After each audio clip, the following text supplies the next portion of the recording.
Скъпи клиенти, ето пристига още един от багерите нос нос Япония. Янмар 2 тона и 200 в безупречно състояние, мога да кажа.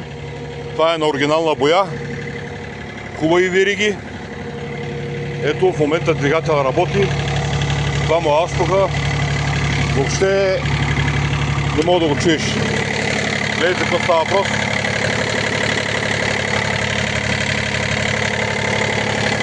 Голяма тотална помпа. Греблото е безупречно, по греблото се познава. Багера не е работил. Изпрей го. Гледай, на обороти се дига. Гледай за какво става въпрос. Дай веригите. Значи, който иска хубав багер, това е багера. 20 500 с включено ДРС. Безплатен транспорт имате. Ето, никакви течове. Целият багер е в въздуха. Вижда какво става въпрос.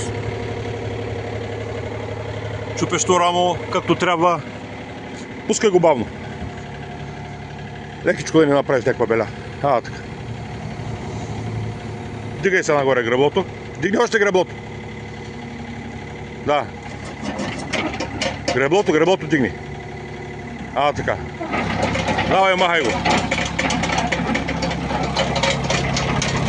2 тона и 200 казахме тежест.